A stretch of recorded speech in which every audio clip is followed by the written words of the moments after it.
प्राण भले चले जाएं, पर अब हम अगर गृहस्थ में हैं तो पराई स्त्री का काम भाव से न तो दर्शन करेंगे, न संभाषण करेंगे, न स्पर्श करेंगे। अगर आपको सुमति बढ़ानी है, संपत्ति बढ़ानी है, सुख में निमग्न होना है, दुख से बचना है, तो प्रार्थना मान लीजिए ये खिलवाड़ नहीं है, पर स्त्री गमन सीधे दुर्गति है। जो कानून है वो कानून है, ये भगवत कानून है, वैदिक सिद्धांत है। और हमारा मन जब तक सिद्धांत से नहीं चलेगा तब तक भले कोई बाहर दंड दे ना दे, हमारा हृदय हमको दंड देगा, जलाएगा। ऐसी परिस्थिति पैदा होगी कि आप जलते रहोगे बिना किसी कारण के। प्रार्थना है ये मन के बहकावे में और ऐसे लोगों का संग जो कह रहे मनोरंजन है, मनोरंजन नहीं, तुम्हारा सर्वनाश है। क्या कमी थी रावण में? महान देववंदित पुलस्त जी का अंश है, पुलस्त जी के अंश से प्रकट हुआ विश्रवा जी। पुलस्त जी ही ने अपना दूसरा रूप धारण किया। वैसे भी पुत्र को आत्मा ही कहते हैं। ऐसे पावन वंश में परम पवित्र ब्रह्म ऋषि है पुलस्त जी, और तपस्या में अद्वितीय है रावण। साक्षात ब्रह्मा जी प्रकट होकर जो तुम्हारी इच्छा हो वरदान मांगो। उत्तम कुल में प्रकट हुआ, ब्राह्मणत्व जहां छाया हुआ है, ऐसे ऐसे पिता से, जहां तपस्या का धनी है और बुद्धिमान समस्त वेदों का पारंगत है, साधारण नहीं है, असाधारण है। शिव आराधना अपने प्राणों की भी आहुति देने के लिए तैयार है। इष्टदेव भगवान शंकर के लिए कई बार अपने शीश उतार कर चढ़ाए, कई बार अपने भुजाओं में झूला झुलाया। कैलाशपति भगवान शिव को मैं कैलाश सहित बलशाली चलत दशानन डोलत अवनी, जहां पृथ्वी में चरण रखता तो झुक जाती धरती, जिस लोक में जाके भुजा ठोक देता लोकपाल भयभीत हो जाते। क्या वैभव में कमी थी उसके? सोने की लंका थी। पर स्त्री गमन का स्वभाव, एक भयानक दोष, पर स्त्री गमन का स्वभाव उसका सर्वनाश कर दिया, सर्वनाश कर दिया इसी स्वभाव ने। और उसमें जो भी आप ढूंढो सब कुछ मिलेगा उसमें। बहुत ही प्रवीण, बहुत ही बलशाली, प्रताप, सब कुछ था। एकमात्र दोष, आग लग गई पूरे वैभव में, पूरी उसकी पवित्रता में। और बंदर पैरों से खोपड़ी ऐसे जैसे फुटबॉल ऐसे मारते थे। मंदोदरी रो के कह रही थी, राम विमुख असहाल तुम्हारा। भगवत विमुख होने के कारण ये दोष तुम छोड़ नहीं पाए। हम तुम्हें बार बार पैर पड़ के समझाती रही, और आज तुम्हारी ये दशा है कि तुम्हारे कुल में कोई रोने वाला नहीं। शब्द याद कर लो। ये परिस्त्री गमन, ये बहुत बड़ा अपराध है, जिसे आज लोक व्यवहार में एक मनोरंजन माना जाता है। चाहे वो परिस्त्री गमन हो या परपुरुष गमन हो।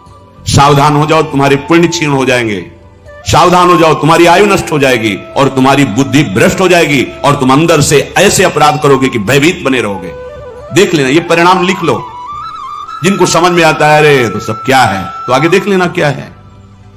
अगर कुमति को दबाकर सुमति को बढ़ाना है तो नियम ले लो, चाहे प्राण निकल जाए, पर पराई जिसका हम पाणी ग्रहण किए उसके सिवा किसी और स्त्री के साथ काम संबंध नहीं। अगर ये नियम निर्वाह कर ले गए तो बहुत कुछ जीत जाओगे, क्योंकि सबसे बड़ा शत्रु यही काम है। ये बड़े बड़े ज्ञानियों का भी वैरी है, फिर साधारण पुरुषों की तो बात जाने दो। पर नियम में बड़ी सामर्थ्य है। अगर ऐसा नियम ले लिया जाए तो निर्वाह हो सकता है। नाम जब कर रहे हैं आप में सामर्थ्य आ जाएगी। प्राणांतेपि, प्राण त्याग सकता हूं, पर नासंगतिम, पर मैं किसी स्त्री का, पराई स्त्री का ऐसा संयोग नहीं कर सकता। विचर्यम स्त्रीणाम न, जो स्त्री आपसे गलत चेष्टा की भावना प्रस्तुत करे बिल्कुल दूर हो जाओ। वो भगवान की माया से मोहित होकर आपको भ्रष्ट करना चाहती है। या जो पुरुष आपको ऐसा, तो आप कभी ये ना सोच ले कि बहुत सुंदर है हमें सुख मिलेगा। नहीं, आपके सुकृत नष्ट हो जाएंगे। ये घटना देखी हुई कहते हैं। नया ब्याह हुआ था, बड़ी सुंदर जोड़ी, बहुत हष्ट-पुष्ट, बड़े जमींदार ब्राह्मण थे। बस मन को यदि हम प्रभु में नहीं लगाएंगे तो ये भोगों में संतुष्ट होगा ही नहीं, क्योंकि वहां कुछ है नहीं। हर क्रिया के बाद नवीन आशा, नवीन आशा, नवीन, फिर नवीन पुरुषों की आशा या नवीन स्त्रियों की आशा। इसका स्वभाव ऐसा है, ये नवम नवम भोगना चाहता है, क्योंकि सुख है नहीं। वहां एक उन्होंने नौकर रख लिया, और वो भी पूर्व का, उनके यहां का जो लड़की पक्ष का था, वहां से मंगा के। शायद उसने शर्त रखी होगी कि वहां से रख लो, अब जैसा भी हो। अब वो वहां रहने लगा। अब उससे एक पुत्री प्रकट हुई, ना मां की आकृति ना पिता की आकृति। तो पिता को लगा कि, तो उसने पूछा कि आप नाराज मत हो ना, पर मुझे लगता है कि क्या आपका आचरण गलत है क्या? नहीं, ऐसा कुछ नहीं। पर वो प्रवीणता अपनी बुद्धि से समझ गई कि हमें लगता है ये हमें इस बात में दंड देंगे, जान चाय में जहर मिलाकर के उसको दे दिया पति को। अब वो पधार गया तो उनके जो पिता थे, वो पक्का प्रमाण हो गया किसी ने दिया है। उसने अपनी सारी संपत्ति आवेश में, क्रोधावेश में एक क्षत्रिय बलवान जो परिवार था उसके नाम कर दी। ऐसी दुष्टा को बिल्कुल हम अपने चाहे भीख मांग के खा लें, अपनी जमींदारी नहीं देंगे। इधर ये हुआ, उधर वो पकड़ गई पुलिस से, बात उसने स्वीकार की, उसको जेल हुआ। बच्चे भीख मांगने लगे, जो छोटे छोटे, पूरा परिवार नष्ट। पति जहर से नष्ट हुआ, वो जेल में, बच्चे ऐसे, पूरी जमींदारी दूसरे की, सर्वनाश। कभी कहीं किसी का मंगल नहीं हो सकता। अगर आपको अभी मौज मस्ती लग रही हो ना, ये तो सुनने को आ रहा है, हमारा तो कुछ नहीं, पुण्य चल रहा है, पुण्य छीन होने दो, जल्दी पुण्य छीन होने दो, फिर तुम देखना जब तुम्हारा हिसाब आएगा तब तुम्हें समझ में आएगा कि शास्त्र में जो लिखा है वो सत्य लिखा है। सब अनुभव करके देख लो। शास्त्र विरुद्ध आचरण तुम्हें भयभीत रखेगा। जिसके सामने नहीं झुकना चाहिए उसके सामने झुकना पड़ेगा, तुम्हें क्या क्या देखना पड़ेगा। इसलिए विश्वास कर लीजिए, भले प्राण चले जाएं, प्राणांते भी न संगतिम विचरयन।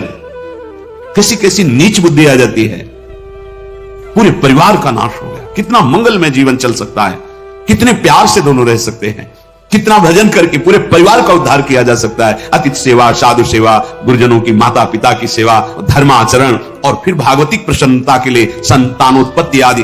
बड़ा मंगलमय गृहस्थ धर्म है। गृहस्थ धर्म का मतलब है एक परकोटी के अंदर रह करके शत्रुओं पर विजय प्राप्त करना, और विरक्त का मतलब खुले मैदान में ललकार करके शत्रुओं को परास्त करना। तो आदेश कर रहे हैं विचर्यन स्त्री नाम न तत्संगी नाम।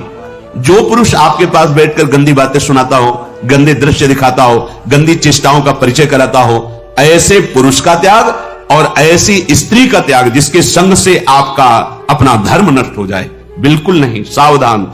अगर भूल हो गई है तो आज से सावधान हो जाओ। अब लो नशानी, अब ना न सही हो। प्रार्थना मान लो, ना इस लोक में सुख मिलेगा ना परलोक में।